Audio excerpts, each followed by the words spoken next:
Hello friends, welcome back. இந்த வீடியோவில் நம்ம என்ன பார்க்க போகிறோம்னா அவுட்புட் கேஷிங் அப்படின்னு ஒரு புது ஃபீச்சர் .NET Core 7 இன்ட்ரடியூஸ் பண்ணியிருக்காங்க. நம்ம அதை பற்றி தான் பார்க்க போகிறோம். நம்ம வீடியோக்குள்ளே போகலாம்.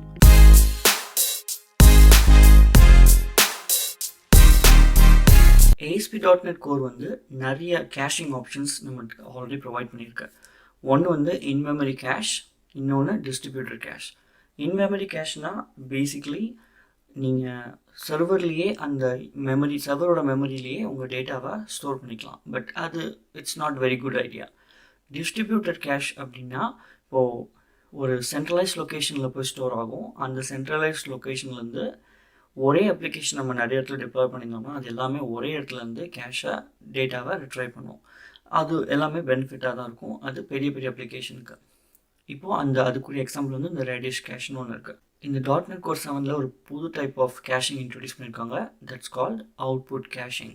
அவுட்புட் கேஷிங் வந்து இதில் மட்டும்தான் இன்ட்ரடியூஸ் பண்ணியிருக்காங்க. இது என்ன பண்ணணும்னா இந்த சர்வர் சைடில் HTTP ரெஸ்பான்ஸு நம்ம ஜென்ரேட் பண்ணுறோம் இல்லையா, ஒவ்வொரு எண்ட் பாயிண்ட்டுக்கும் அது எல்லாமே கேஷ் பண்ணி ரிக்வெஸ்ட் வர்றதை பேஸ் பண்ணி அதுக்கு ரெஸ்பான்ஸ் அனுப்பும்.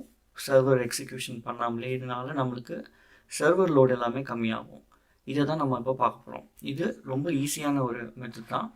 இப்போ நீங்கள் என் ஸ்க்ரீனில் பார்க்குறீங்க, நம்மளுக்கு ஒரு டிஃபால்ட் கண்ட்ரோலர் இருக்குது. இந்த கண்ட்ரோலர் நான் என்ன பண்ணியிருக்கேன்னா இந்த மெத்தட் கால் பண்ணப்போ 1 செகண்ட் வரைக்கும் வெயிட் பண்ணிவிட்டு அதுக்கப்புறம் தான் டேட்டா அனுப்ப சொல்கிறேன். இது எதுக்கு சொல்கிறேன்னா இட்ஸ் லைக் இந்த மாதிரி எதுக்கு பண்ணுறேன்னா அப்போ தான் நம்மளுக்கு இந்த கேஷ் வந்து ஒர்க் ஆகுதா இல்லையான்னு கண்டுபிடிக்க முடியும். அதாவது நம்மளோட டெமோ பர்பஸ்க்கு. இல்லைனா இந்த எக்ஸிக்யூஷனே ரொம்ப ஃபாஸ்ட்டாக இருக்கும். இது நம்ம ஒரு இன்டியூஸ் பண்ணுறதுனால நம்ம ஸ்டிமுலேட் பண்ணுறோம். ஆஸ் இஃப் தட் ஒரு எண்ட் பாயிண்ட் வந்து 1 செகண்டுக்கு மேலே ஆகுதுன்னா கேஷ் கொடுத்தா எப்படி இருக்கும் அப்படின்னு சிமுலேட் பண்ணுறோம். அவ்வளோதான்.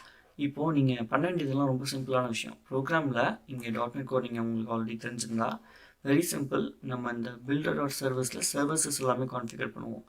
அங்கே போய் நீங்கள் ஆட் அவுட்புட் கேஷ் அப்படின்னு கொடுத்தீங்கன்னா அது எனேபிள் ஆகிடும். அது மட்டும் இல்லாமல் அதில் ஒரு ஆப்ஷன்ஸ் கொடுத்து நீங்கள் பாஸ் பண்ணிங்கன்னா இந்த மாதிரி நிறைய ஆப்ஷன்ஸ் கொடுக்க முடியும். இந்த ஆப்ஷன்ஸில் நம்ம டிஃபால்ட் எக்ஸ்பைரேஷன் டைம் வந்து 20 செகண்ட்ஸ்க்கு அப்புறம் ஆட்டோமேட்டிக்காக என்ன கேஷ் பண்ணியிருந்தாலும் எக்ஸ்பைர் ஆகிடணும் அப்படின்னு செட் பண்ணுறோம். அப்படின்னு என்ன அர்த்தம், 25th செகண்ட், அதாவது ஃபஸ்ட்டு ரெஸ்பான்ஸ் ஆஸ் யூஷுவலாக போகும். ஃபஸ்ட்டு ரிக்வெஸ்ட் வருது, எக்ஸிக்யூட் ஆகும். செகண்ட் ரிக்வெஸ்ட் வருது அதே எண்ட் பாயிண்ட்டுக்கு. இந்த கேஷ்லேருந்து டேட்டா போகும், ஏன்னா கேஷ் பண்ணியிருக்கோம். ஆனால் அதே 20 செகண்ட்ஸ்க்கு அப்புறம் 21st செகண்ட் அதே ரிக்வெஸ்ட் வந்துச்சுன்னா இந்த கேஷ்லேருந்து போகாது, கேஷை வந்து கிளியர் பண்ணிடும். இதுதான் கான்செப்ட்.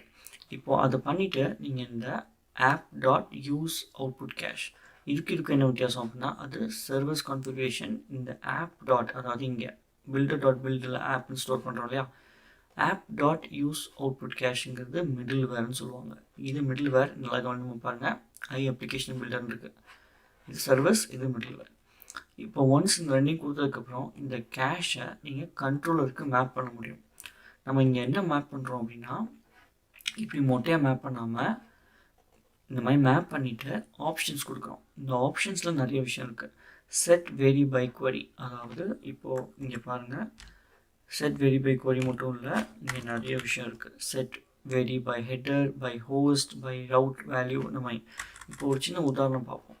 செட் வேரி பை queryனா என்ன, இப்போ இந்த அப்ளிகேஷன் நம்ம ரன் பண்ணோம் அப்படின்னா என்ன,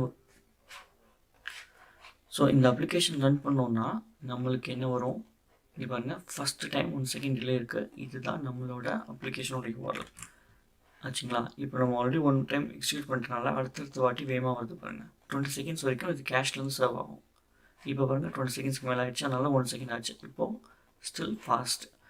நம்ம இப்போ என்ன பண்ணுறோம்னா இந்த கொஷின் மார்க் கொடுத்தாலே query பேராமீட்டர்னு அர்த்தம். இந்த query பேராமீட்டரில் லொக்கேஷன் ஒரு வேரியபிள் இருக்குது, ஒரு பேராமீட்டர் இருக்குது. அதுக்கு இந்த query பேராமீட்டரில் லொக்கேஷன் அப்படின்னு ஒரு பேராமீட்டர் இருக்குது. அதில் வேல்யூ வந்து பீன் இருக்குது. நம்ம இங்கே என்ன சொல்கிறோன்னா இந்த லொக்கேஷனுங்கிற பேராமீட்டருக்கு வேல்யூ மாறுச்சு அப்படின்னா எக்ஸிக்யூட் பண்ணாத, அதாவது சர்வர் ரிக்வெஸ்ட் போய் எக்ஸிக்யூட் பண்ண, அப்படி இல்லைன்னா டேரெக்டாக கேஷ்லேருந்து கொடு. ஸோ இது நம்ம இப்போ காப்பி பண்ணி இங்கே பக்கத்தில் வந்து என்ட்ரு அடிச்சிங்கன்னா ஃபஸ்ட் டைம் 1 செகண்ட் ஆகும். இப்போ அடுத்தது ரிஃப்ரெஷ் பண்ணிங்கன்னா ஃபாஸ்ட்டாக இருக்கும். அதே மாதிரி இங்கே நீங்கள் வேறு ஏதாவது மாற்றினீங்க அப்படின்னா ஃபஸ்ட் டைம் மட்டும் 1 செகண்ட் ஆகும். ஏன்னா இந்த டிலே ஆகிறப்போலாம், ஸோ ஒவ்வொரு வாட்டி டிலே ஆகிறப்போ அப்படின்னு என்ன அர்த்தம்னா நம்ம அப்போ தான் இந்த சர்வர் ரிக்வெஸ்ட்டில் போய் இந்த எண்ட் பாயிண்ட் எக்ஸிக்யூட் பண்ணுறோம். அப்படி இல்லைன்னா அவுட்புட் கேஷ்லேருந்து தான் சர்வர் ஆட்டோமேட்டிக்காக ரெஸ்பான்ஸ் அனுப்புது. ஸோ இதுதான் அவுட்புட் கேஷிங். இது .NET Core 7ஓட லேட்டஸ்ட் ஃபீச்சர். இந்த வீடியோ உங்களுக்கு பிடிச்சிருக்கும் நம்புகிறேன். இதை நீங்கள் செஞ்சு பாருங்கள். இதோட கோடிங் எல்லாமே GitHub ரெபாசிட்டரியில் இருக்குது. ரொம்ப சிம்பிள். இந்த வீடியோ பிடிச்சிருந்துச்சுன்னா லைக் பண்ணுங்கள், ஷேர் பண்ணுங்கள், சப்ஸ்கிரைப் பண்ணுங்கள். உங்களை நான் மறுபடியும் நெக்ஸ்ட் வீடியோவில் பார்க்குறேன். இந்த வீடியோ உங்களுக்கு பிடிச்சிருந்துச்சுன்னா லைக் பண்ணுங்கள், கமெண்ட் பண்ணுங்கள், சப்ஸ்கிரைப் பண்ணுங்கள். அப்புறம் மறக்காமல் அந்த பெல் ஐக்கானையும் அமைக்கிடுங்க. அப்போ தான் நான் பண்ணுற எல்லா வீடியோவும் உங்களுக்கு வந்து சேரும். நான் உங்களை மீண்டும் வேறு வீடியோவில் சந்திக்கிறேன். நன்றி.